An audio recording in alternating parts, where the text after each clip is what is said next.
My name is Emily. I shouldn't even be talking about this. My mouth is dry, my palms sweaty, and the camera's red light feels like a pulsing eye staring straight through me.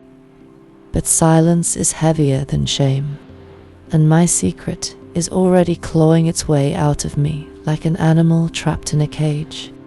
I let him in. No one was supposed to know. No one was supposed to ever see the mess. I became in that empty house with the blinds half drawn and the air sticky as honey. My husband was away, 2 time zones gone, calling me at night with a distracted voice, always about numbers and clients and flights.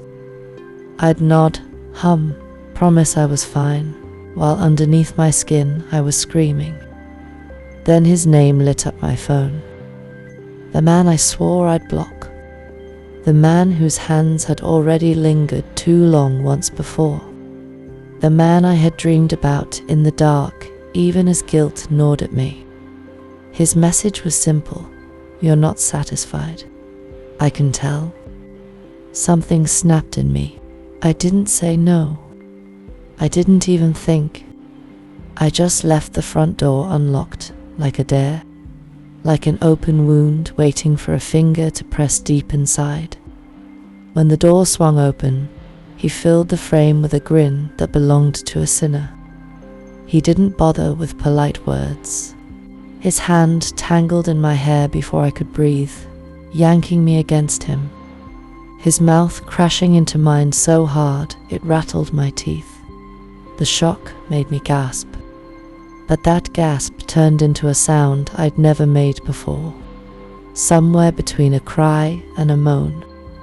I shoved at his chest, a token fight, but my legs betrayed me by wrapping tighter around him when he lifted me off the floor. I felt the wall slam against my back, a picture frame tumbling down, glass shattering on hardwood. It echoed through the house, sharp and final, like a gavel striking judgment. You wanted this, he growled, lips bruising mine. I should have said no. I should have shoved harder, but my head tipped back, my throat opened, and the sound that spilled out of me was nothing but surrender. The hours that followed blurred into a fever dream. He didn't let up.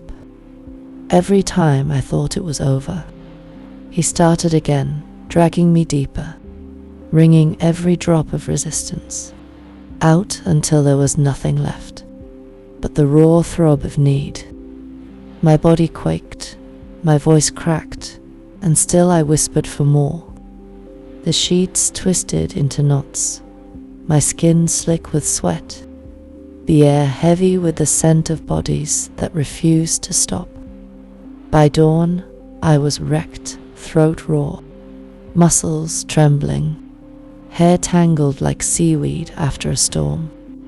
He left without looking back, leaving me sprawled in the ruins of my bed, the broken frame still glittering. I believed in loyalty, in the sanctity of vows, in the quiet pride of being a good woman.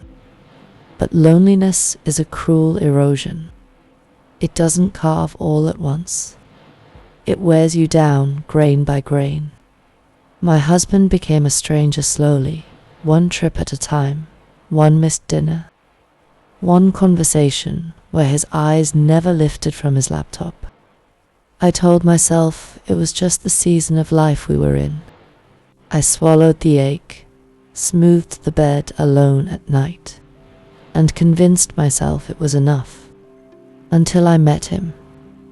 He was the opposite of my husband in every way, bold where mine was reserved, reckless where mine was cautious.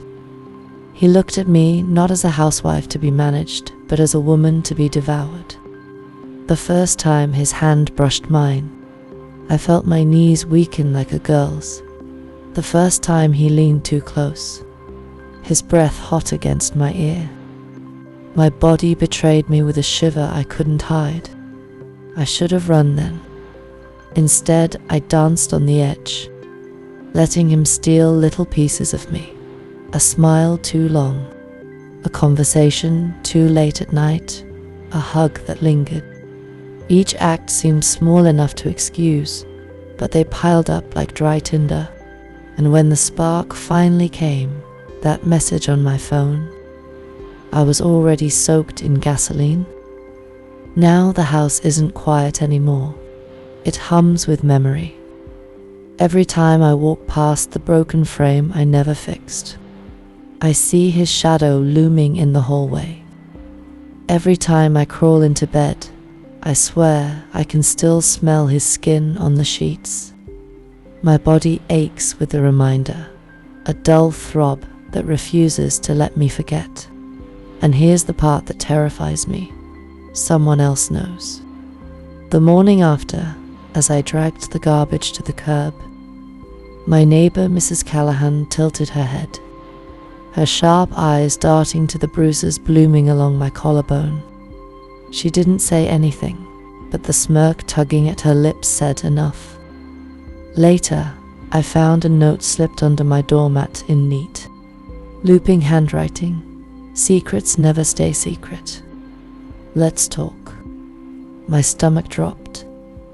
My pulse pounded in my ears, because if she knows, who else does? Did someone hear the frame shatter? The cries echoing too loud through the walls. Did anyone see him leave in the early dawn? The confession I've given you now isn't the end. It's the beginning of a spiral. Because once one person knows, once one person holds your filth in their hands, you're no longer the owner of your sin. And part of me, the wicked, trembling part, can't wait to see where this goes next.